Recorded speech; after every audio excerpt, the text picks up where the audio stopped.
Le monde observe le déroulement d'une nouvelle ère. La puissance mondiale, autrefois un paysage prévisible, est en train de changer. La Russie, l'Iran et la Turquie se rapprochent.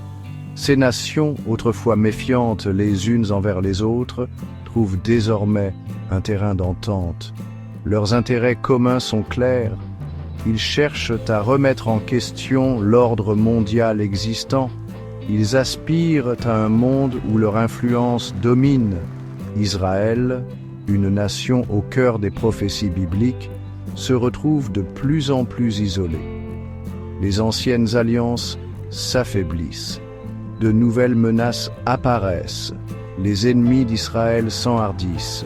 Ils pressentent une opportunité de réaliser leurs ambitions de longue date. Le décor est planté pour un choc des civilisations. L'Europe, aux prises avec ses propres luttes internes, semble incapable de faire contrepoids. Les États-Unis, autrefois un allié indéfectible d'Israël, semblent se retirer de la scène mondiale.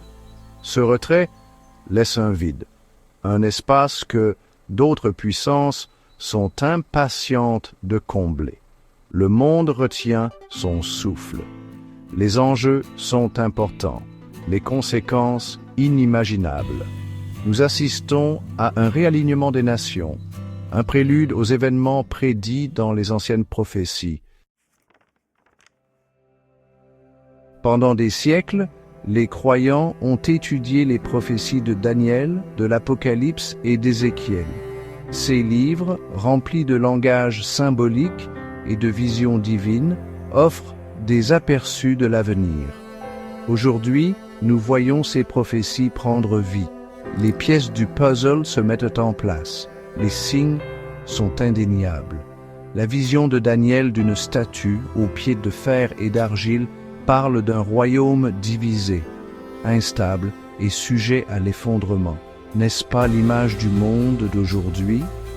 Les anciennes alliances s'effritent, de nouvelles se forment et l'incertitude s'empare des nations. Le décor est planté pour l'émergence d'une force puissante, une force qui unira le monde fracturé sous sa domination.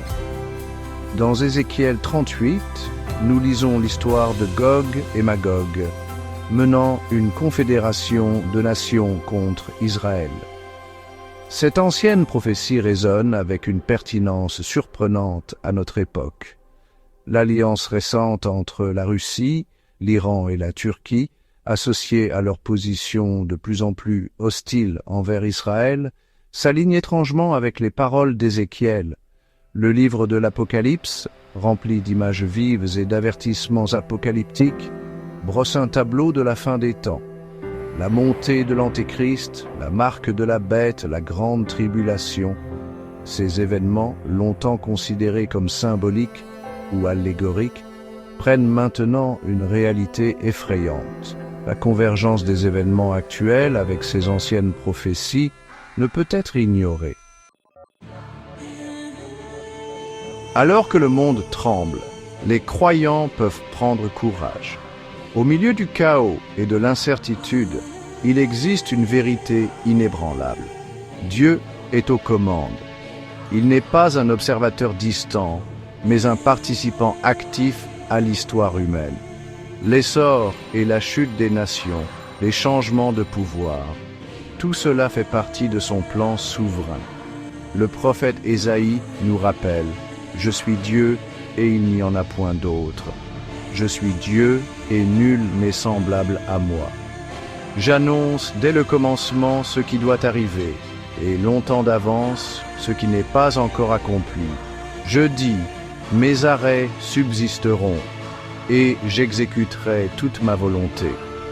Je dis, mes arrêts subsisteront et j'exécuterai toute ma volonté. » Ces paroles prononcées il y a des siècles offrent réconfort et assurance en ces temps troublés.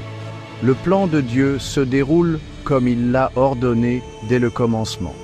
Nous ne comprenons peut-être pas tout ce qui se passe, les complexités de la politique mondiale, le réseau complexe d'alliances et de conflits. Tout cela peut être déroutant et accablant. mais nous devons nous rappeler que Dieu voit la situation dans son ensemble. Il orchestre les événements, déplaçant les nations comme des pièces sur un échiquier pour accomplir son dessein ultime. Notre responsabilité n'est pas de déchiffrer chaque détail, ni de prédire l'avenir. Notre tâche est d'avoir confiance en la souveraineté de Dieu, de nous reposer dans la connaissance qu'il est aux commandes et de vivre chaque jour dans l'obéissance à sa parole.